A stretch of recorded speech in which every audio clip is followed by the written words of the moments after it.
Ladies and gentlemen, back by popular demand in its natural habitat, the dirty right-hander. Look as it snatches its prey from the good old smiley market. And now we can commence on today's build.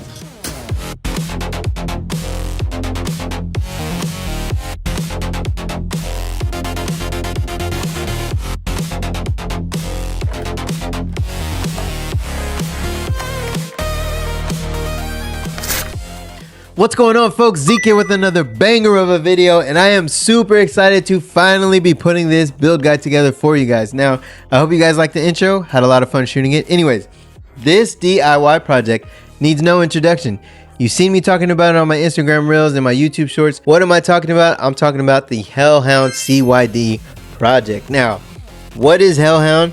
Who is it for, and why should you buy it? The firmware itself was developed by Jesse, and all the components were hand selected from Jesse also to pair with this platform. This thing is a whole other monster on its own. So about 4 or 5 weeks ago, I remember talking with Notorious Squirrel, and he was telling me, dude, I just got off of a pretty amazing conversation with Jesse, and I just had to thank the man. And I was like, oh yeah, for what? And he was like, I had to thank him for an amazing platform and how much the community has welcomed him. The man single-handedly doubled the price of CYDs everywhere. But I have to, give you guys a caution of warning. If you go on a foreign website and you see a CYD and it already has the HaleHound version firmware flashed onto it, please do not buy it. That was obviously taken from Jesse and put on a platform to sell for profit that he will never receive or get credit for. And I'm talking about this because if you buy a CYD and you go to the HaleHound repo, make sure you leave a star for his efforts. You will come to figure out that this is not a open source project. This was actually switched from open source to private. Now, this was done just so Jesse could protect his creation, and honestly, that seems logical, right? Also, if you are interested in this kit, you can go over to halehound.com and purchase either a 2.8 version or a 3.5 version. The reason why you should try this out is, and I'll go ahead and leave the architecture PDF for you guys to gander right now, but Jesse took probably the most common platform that people use when creating, and he maxed it out in its capabilities from, I think it was like 33 to 40% all the way to 99. When we get down to the desk, you might see a different case that'll come in your box, and that's because, Jesse is the big homie, and he knew that I wanted to build this thing out and max it out, so he sent me a case file. I want to say this is the same one that you'll find in the DIY kits, but the reason why mine is different is because it came with 2 middle plates. So there's a flimsy middle plate, which you'll probably put your proto board with your radios on it. And then there was another middle plate that looked like this. So this is actually the back of my old rig. I had to recycle my e-bytes because AliExpress didn't come in time. Anyways, so I took the spacer that I printed with my original design, went on Tinkercad, filled the holes, and kind of shrunk the spacer just a little bit. And that is going to be raising my radios above my battery and above my NFC chip. Now, why am I saying that? I don't want to show you something that you don't have in your kit and then you get mad at me. Yeah, let's go ahead and get to the drop-down camera and see what components I'm talking about. All right, as you can see, we have quite the spread. Let's go ahead and get the CYD out the way. This is the 2.8 version for this build. Now, the case that you see before you is somewhat like what you would expect from the actual DIY kit. The only difference is this was actually provided to me from Jesse, and I did some slight modifications to the backplate just to fit the PN532. Yours is probably going to come with a cutout for the battery to seat in place. The reason why I did this is because I just needed more room to get the PN532 to fit. If you want to mod your case so that it looks or resembles like mine, all you need to do is grab some snips, cut out the ridges, and go ahead and sand that down. Now, I know that modding your case probably is going to hurt your heart, and trust me, the first 4 attempts that I had at my HaleHound rig that you probably seen in my shorts, that is what I had to do to it. But thinking smarter, not harder from first time experience, this is what I came up with so that everything is still a small and compact footprint. So let's go ahead and get the case out the way. To keep our wiring nice and organized, we have a Proto through-hole board. This is 50 by 70 millimeters. Moving on to our radios, we have the eByte E01, and this is going to be providing us with the ability to have 2.4 gigahertz functionality. Now, Jesse is currently working on integrating a C5 microcontroller to this rig, and that is also a very cool thing for the platform because it's going to enable us to have dual band capability. Moving on to our CC1101, this is the eByte E07. All right, next up we have our USB-C powering or charging module, and this one is giving us a output of 5 volts already. On the side, you can see the polarity pads for where we're going to actually hook up our battery. Moving on to our step down, this is our buck converter, and this is going to be assisting us with making sure that our radios are going to be provided around the output would be 3.3 volts. Oops, and I dropped it. But I didn't have the step down that is in the kits, and this guy is a very functional alternative. All right, and giving us the RFID NFC capability, we have the PN532. As you can see, we also have our, let's see, 1000 milliamp battery. Yep, right here. And this little guy was from Amazon, and I have no idea how to pronounce that, but this is the kit I'm using for the hardware. As you can see, we have the micro SD card, and this one isn't the best, but it's the only one that I had lying around. Oh, dropped it again. Also, some things to mention. You're going to need your handy dandy soldering iron. This one isn't the best. It's probably the cheapest soldering iron that you could possibly use to do the job, but it got the job done for my first rig, and I'm pretty sure it's going to work swimmingly for this one. Need some snips. We've got some precision razor blades right here. You're going to need a brush. We have some needle nose pliers. As you can see, we've got our flux. Flux is your friend. Trust me, I'll show you everything you need to know, some tips and tricks when using flux for these builds, especially for those tricky SPI joints that you're going to need to do. And we also got some solder wire. As you can see, my roll is almost gone, but it's plenty enough to finish this guide. All right, so some other things you're going to need is a JST pin and plug kit. Now this is supposed to be 1.25, I want to say millimeters for the pitch. And if you can find a plug kit that goes up to 12 pins, I highly suggest picking it up. If not, you're going to have to get creative. Just like me, I have a 10 pin by 2 pin on my eByte E07, and it looks a little janky, but trust me, it works. For our antennas, now for my original rig, I'm actually using a bolt and dart tri-band antenna. Now, because we only have 2.4 gigahertz on the platform currently, I went ahead and just grabbed a cheapo 2.4 gigahertz antenna right here. For the CC1101, I'm actually using a HackRF telescopic antenna. And then for GPS capabilities, I mean, this thing is capable of war driving, but I'm actually going to be using a ceramic antenna with the GPS module that's coming in the mail tomorrow. But the reason why I'm doing that is mainly because I broke my ZMB2 GPS antenna, and I'm waiting for that to come in the mail also. Anyways, the DIY kit that you probably bought from Jesse is going to come with the module and ceramic antenna like this, so that's what we're going to use. What else? Got some female SMA antenna ports. Okay, so what we're going to start with first is our battery charging switch circuit, and this process was thoroughly explained to me by Jesse and Dougie themselves. If you guys need some more reference information, a little bit more step-by-step tutorial style guides, go ahead and check out Dougie's channel at Proud Dad on YouTube. Very, very helpful information, and it's what got my first rig going, and honestly, it's what's going to get this rig going too. So what we're going to do first is go ahead and secure our modules to the board. I am using E6000. Honestly, you want to use any type of high temp adhesive. Super glue won't work. Hot glue won't work. These modules are just going to warm up and fall right off of your case. So let's go ahead and begin.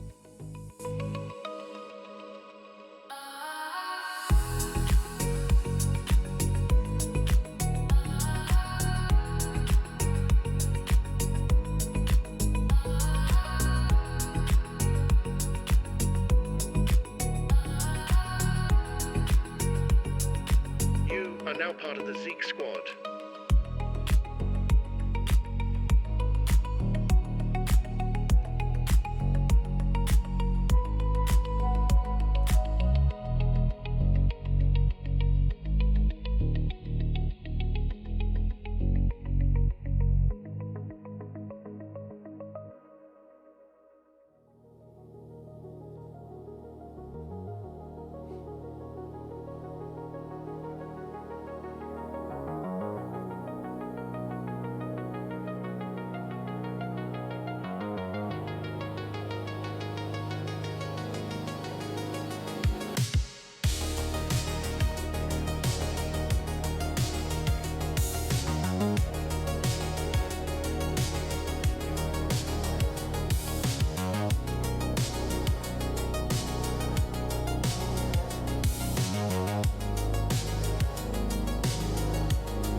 Alright, so that is what your switch circuit should look like using these two modules, and we'll go ahead and test that with a multimeter.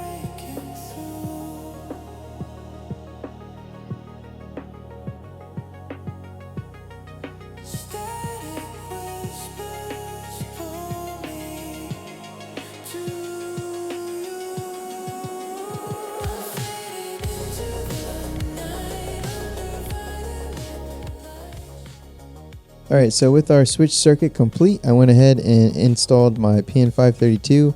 So with the NFC module on the very bottom, if this will focus, you will see the diagram for the SPI switch toggles that we need to have on and off. At the very bottom, switch 1 needs to be off and switch 2 needs to be on. Also, I want to point out that I added adhesive to the corners of the module and not the center. So let's go ahead and move our backlight to the side so that we can talk about our radios and getting our wire harnesses organized. Alright, so if you're like me and your kit only comes with 6 colors, we are going to double up on those colors but still stay organized. So power and ground will still remain black and red, and then obviously we're going to have to use another red and another black. But for the other colors, we'll double up on those also by marking them with a permanent marker. We'll just use stripes. The only other color that we're going to need, and I'm going to be using the jumper cables that came with the CYD, is for NFC, and that's going to be for SS, which we're going to make purple. Alright folks, so I know this looks like a lot and we are a little bit a ways from where I left you, but don't worry, I will walk you through every step that I took in order to get here. So what you can see is I have my 2 radios and their joining wiring harnesses that I assembled for them. Now, even though the diagram that's playing for you shows kind of a good description of how I went this route, you don't have to follow it. Everything that I'm doing, you can use whatever colors that make sense to you. All we need to do is make sure that we hook up the proper routes to the CYD in order for all the capabilities to work. So choose whatever colors you would like. You can see that I have a thicker spacer than what you're probably going to receive. And the only reason why I'm doing this is because the PN532 module is sitting where the battery would originally seat. So on my first rig, my radios were actually here in the middle. So what we're going to do now is install the radios onto the proto board. We're going to start measuring our harnesses, snipping them, joining them on the proto board. Aside from that, every other individual route. Like for the NRF, we've got the CSN and the CE. We have the CC1101 that has 5 singular routes. RFID is going to just have the SS. And then the ground and power for that is actually going to the buck. The only difference that you cannot see right now is the GPS modules, and I kid you not, I got a notification from Smiley Mark. It's actually going to be delayed until tomorrow, but as soon as that gets in, I will go ahead and probably just show you guys how to do that singularly, and we will push on. Let's go.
Alright, so as you can see, I've got my SCK, MOSI, and MISO all joined up together, and you just want to make sure you keep note of what's what. That way on the back, when you're actually connecting your wires to the actual CYD, you remember what's what. Alright, so this by far is my cleanest wiring setup. As you can see, everything is nice and tight, and you're probably guessing, well, what about ground and VCC? Well, for power and ground, I actually ran it through the backside and joined them on the back of the proto board. And the reason why I did that is if I bring my backplate over, I haven't touched anything on my NFC module, but that is next. But as you can see, this actually is going to sit like this. Now for the radios, power and ground are going to be ran to the buck module. So all I need to do is grab a black and red wire and route that to the buck module. So in my opinion, this is going to turn out very clean and very tidy.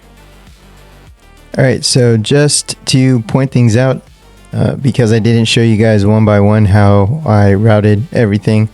So here is my power for my NRF. Here is my power for my CC1101. Here is my ground right next to it. And then back to the E01, that is my ground for the NRF. So for MOSI, that's going to be the black join route that's right here. For SEK, that's right here.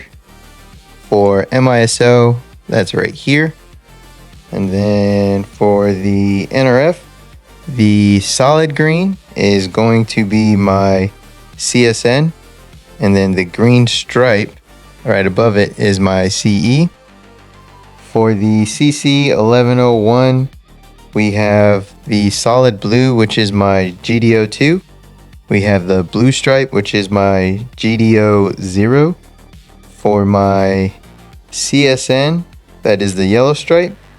For TX, that is the white stripe. And for RX, that is the red stripe. Pretty neat. For the NFC module, the same colors apply. White is going to be joined with SEK, yellow is going to be joined with MISO, and black is going to be joined with MOSI. For SS, that's going to be this purple one, and then ground and power, that's going to be routed the same way to the buck module.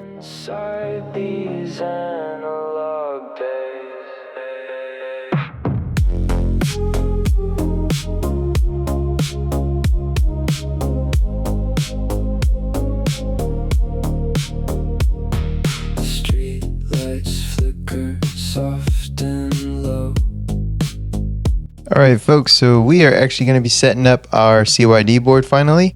As you can see, I got some 4-pin JST connector plugs, and starting with P3, for pin 35, you're going to be hooking up GDO2, and that is my all blue wire. And then for the pin directly under it, that is pin 22. We're going to be hooking up GDO0, and that is my blue striped.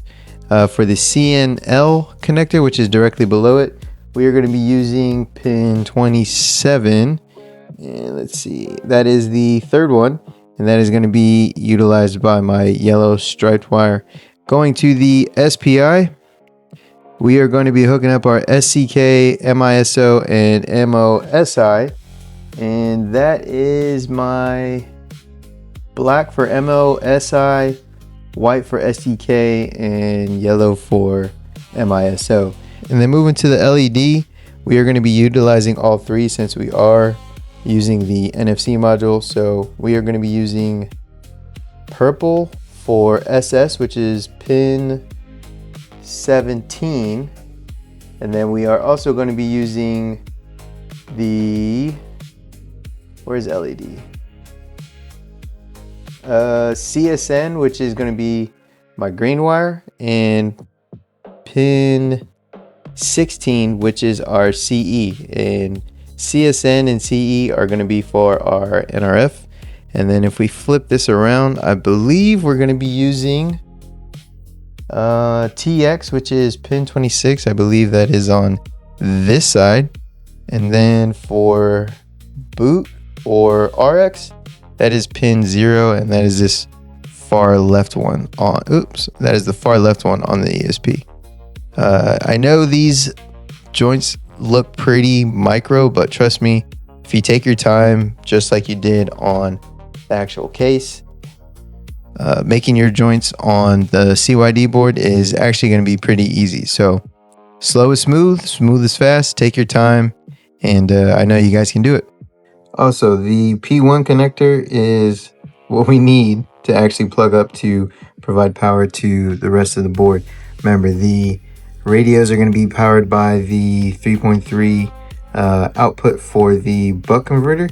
This one is going to be going to the 5 volts output, and it is also used to power the GPS module when it actually arrives from Amazon. So yeah, forgot to touch base on that. If you don't do that, you're only going to be able to use your USB-C port, and you're going to be wondering why your battery isn't doing anything for your board. But anyways, yep, now we can move on.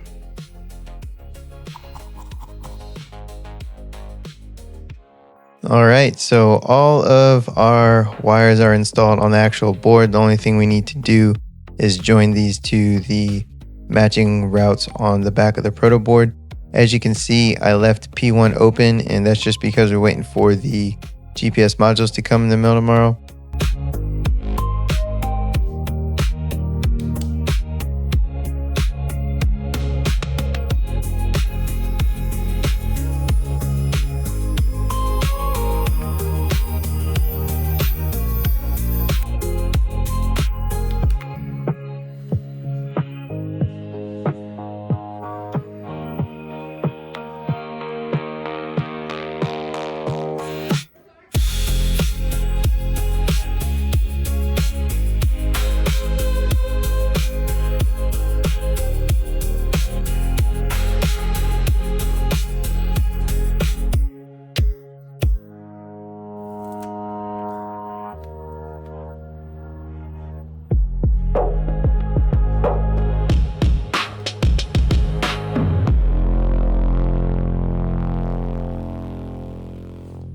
All right, folks, and that is going to do it for the HaleHound CYD 2.8 project. I think it turned out absolutely sick.